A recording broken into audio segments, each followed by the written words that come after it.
1975년 동티모르는 세계에서 주목을 거의 받지 못한 채 역사의 한켠에서 격동의 시간을 맞이하고 있었습니다. 이 작은 나라는 오랜 시간 포르투갈의 식민지였습니다. 16세기부터 포르투갈은 동티모르를 향유 무역의 거점으로 삼았고 그 영향 아래 수백 년 동안 서구 문화와 카톨릭 교리가 퍼져나갔습니다. 하지만 1974년 포르투갈에서 군사 독재가 무너지고 카르넬 혁명이 일어나면서 포르투갈의 식민지들은 자치를 향해 나아갈 기회를 맞이하게 됩니다. 그 무렵 동티모르 안에서도 여러 정치 세력이 독립을 두고 의견을 나누기 시작했습니다. 그중 대표적인 세력은 세 곳이었습니다. 하나는 인도네시아와의 통합을 지지하는 아포데티, 또 다른 하나는 포르투갈과의 관계를 유지 또는 점진적인 독립을 선호하는 우디티, 그리고 가장 주목받는 것은 마르크스주의 성향의 좌파 정당 프레틸린이었습니다. 프레틸린은 동티모르의 완전한 독립을 주장하며 대중들의 지지를 빠르게 얻었고 이는 인도네시아에게 위협적인 존재로 인식되었습니다. 1975년 11월 28일 프레틸린은 동티모르의 독립을 일방적으로 선언합니다. 그러나 이 독립은 국제사회의 충분한 인정을 받지 못했고 불과 9일 뒤 12월 7일 인도네시아군은 조용한 점령이란 명분 아래 대규모 군사작전을 개시하며 동티모르를 침공합니다. 인도네시아의 수하르토 정권은 동티모르의 좌파 정권 수립 가능성을 두려워했으며 냉전 상황 속에서 미국과 호주의 암묵적 지지 또한 받았습니다. 인도네시아군의 침공은 그야말로 압도적이었습니다.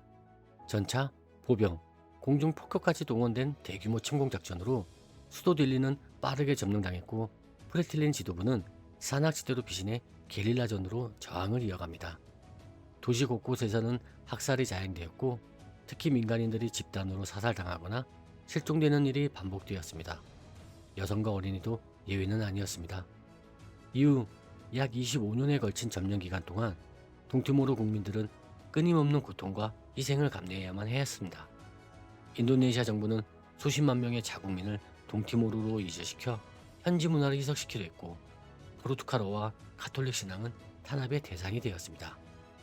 주민들은 군과 경찰의 감시 속에서 자유롭게 말하거나 모이지도 못했으며 고문과 실종은 일상이 되었습니다.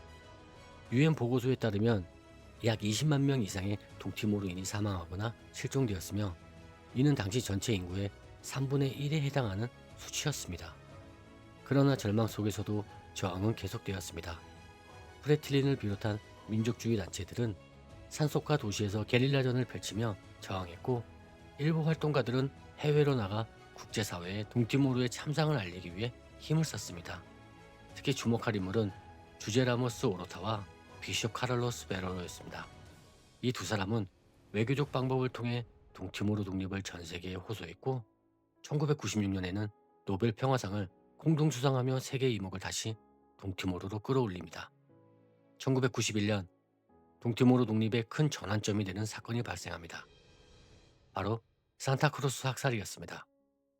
수도 딜리의 한 묘지에서 열린 평화 시위에 인도네시아군이 무차별을 발포하며 250명 이상이 사망한 사건입니다.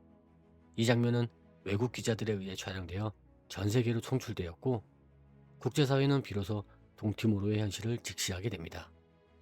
이후 미국, 유럽연합, 호주 등에서 인도네시아에 대한 압박이 커지기 시작했고 유엔에서도 동티모르의 문제가 본격적으로 논의되기 시작합니다.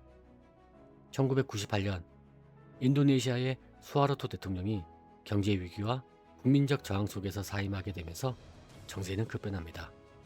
새로 집권한 하비비 대통령은 개혁적인 인물이었고 그는 국제사회의 압력과 국내 피로도에 따라 동티모르의 장래를 국민투표를 결정하겠다며 입장을 밝혔습니다. 그리고 마침내 1999년 8월 30일 유엔의 감시 아래 동티모르 국민은 독립 여부를 묻는 역사적인 국민투표를 치르게 됩니다. 투표 결과는 독립 찬성 78.5%. 동티모르 국민은 인도네시아의 지배가 아닌 스스로의 국가를 택한 것이었습니다. 그러나 결과 발표 직후 친인도네시아 민병대들이 폭동을 일으키며 동티모르 전역은 다시 불바다가 됩니다.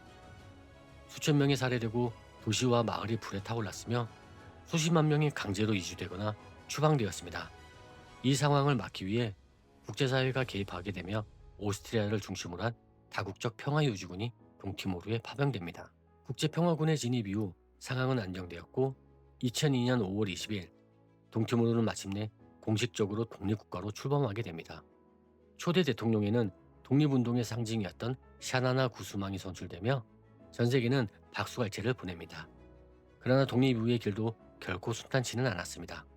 심각한 빈곤, 실업, 정치 불안, 그리고 인프라 부족 등 신생국가로서 수많은 도전에 직면하게 됩니다.